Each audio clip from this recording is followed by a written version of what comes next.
to my channel Code with Santosh. In this chapter, we will learn about HTML elements and tags. So this video is going to be very important for all of you guys.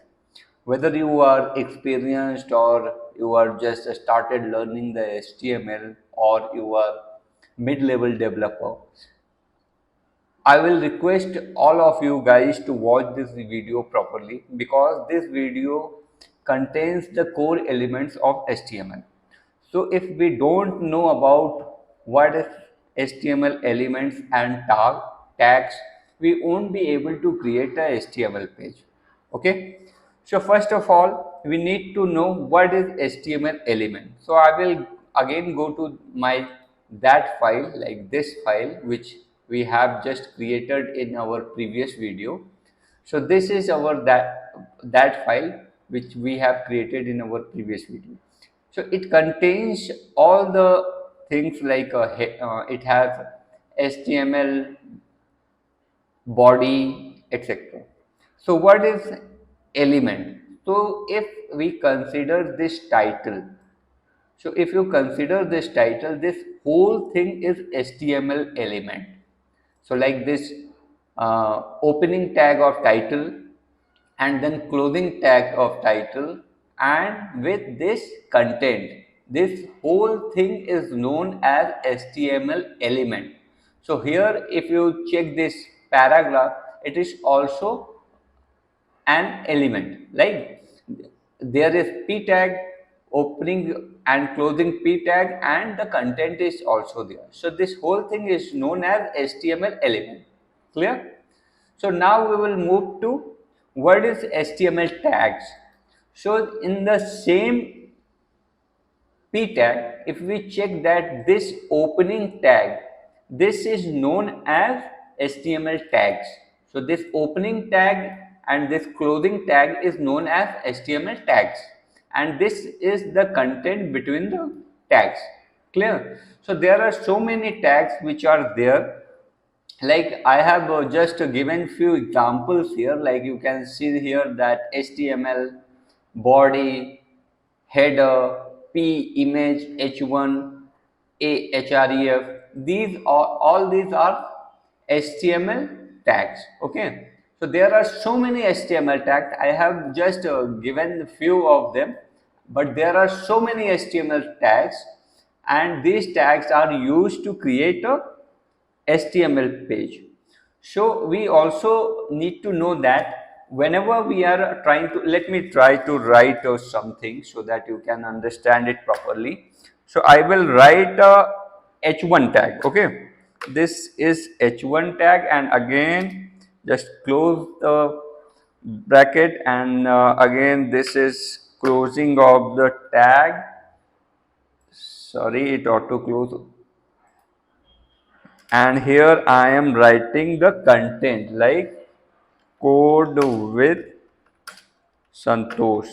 Okay, this is the h1 tag. So let me save this.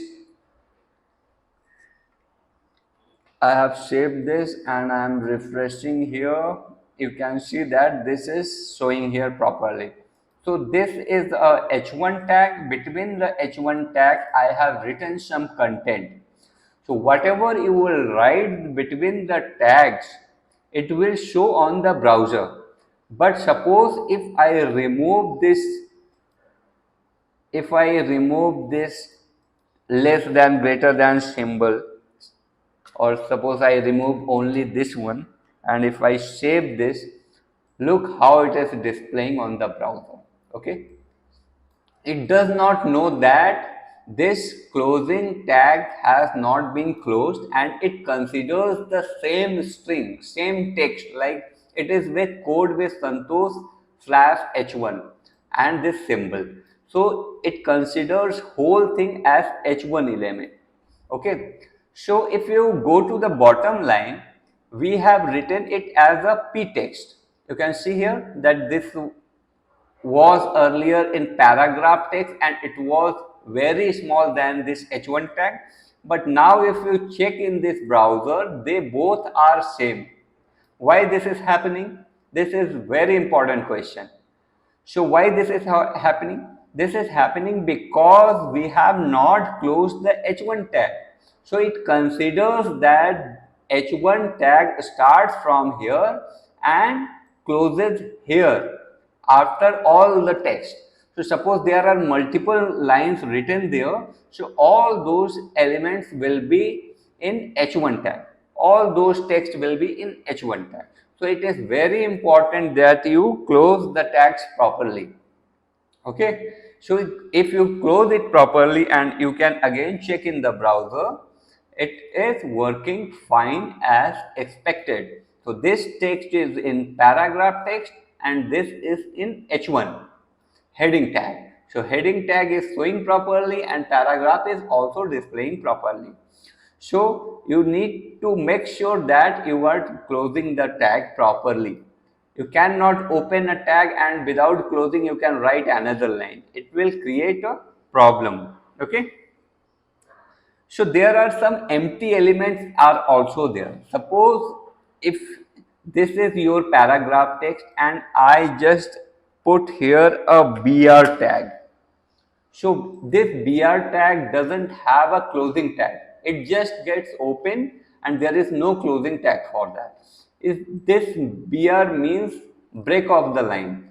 So if I save this file and run on the browser once again, you can see that this is a project. After there is a BR tag, so the next word is going to break into another line. Okay, it came into another line after A. So you can check in this file. So this is the BR tag and it doesn't have a closing tag, right? So this BR tag is known as empty HTML elements. Okay, so these are HTML elements where tag is there, content is there, but for BR it is empty element. There is no content for this and also there is no closing tag. Clear? One more thing I just want to mention here. So we can write this HTML tag in small letter or in capital letter. If I write another P, this is demo text, okay, and I just close this. So you can see that this above line was it was used P tag, but it was in a small case.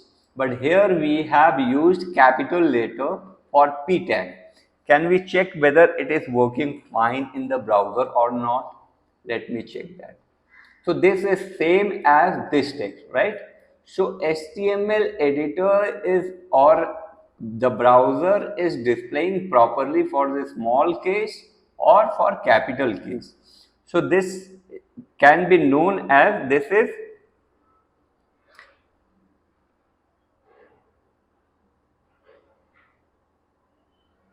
case. This is not a case sensitive. Okay, this is not a case sensitive. You can write in capital letter or you can write in a small letter, but there is one problem. If you are going to validate this in W3 validation, then this line will be going to execute and it will show an error or warning message that you cannot use capital letter for HTML tags, right?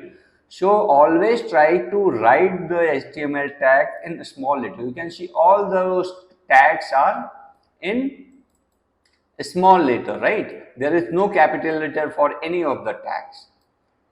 So we also need to make sure that we are writing the HTML tags in a small letter. Okay. Excuse me. So I will remove this line from here. Okay, that's okay. And what is one more thing I just forgot. So what is nested element? We have understood that this line, this whole line is known as HTML element. But what is nested element? So suppose you can see that this HTML tag opens from here and it closes here. Okay, so if I just put a tab here, so this is a nested element. Okay, in HTML tag, everything else is there, like head is there, body is there. In body also contains some of the HTML elements. So this is a nested element. You can call it as nested element. So whenever in your interview the interviewer may ask you that what is nested element, so you can reply this, that whenever we are using another elements into above element or parent element, this whole thing is known as nested element. So here you, if you can see in body tag also, there is one element like body and there is another element h1 tag and p tag, right? So this is nested element. So I have also shown you few of the HTML tags. These are only 7 tags I have written here, but there are so many HTML tags. You can see them and you can also check them on the internet, or we will also discuss these tags in our future upcoming videos. Okay. So whenever we are trying, like here we are keeping the heading in h1 tag, we are keeping the paragraph in p tag. So for everything there is tag, right? So if I want to show an image here, then we also use another tag here, okay, right? Demo.jpg. I don't have image at the moment with me. I'm just trying to show you how HTML elements or tags is there and you can use it. So this is image tag. So you can use image as this image tag. You cannot use image in a p tag because it it doesn't matter whether you are using p tag or h1 tag, because image will show as image, not as any text, right? So image will be used in img tag and text can be used in any of these tags. We will discuss all these h1p or other html tags in our upcoming video, but for the moment we will only discuss this. Just I am trying to introduce you these tags and how we can use it in our html. Okay, so that's all for this video. We will meet in our next video. Before moving forward, if you like this video, please like, share and subscribe my channel. It will give me a huge motivation to create such videos. Thank you for watching. I will meet you in next chapter. Bye bye.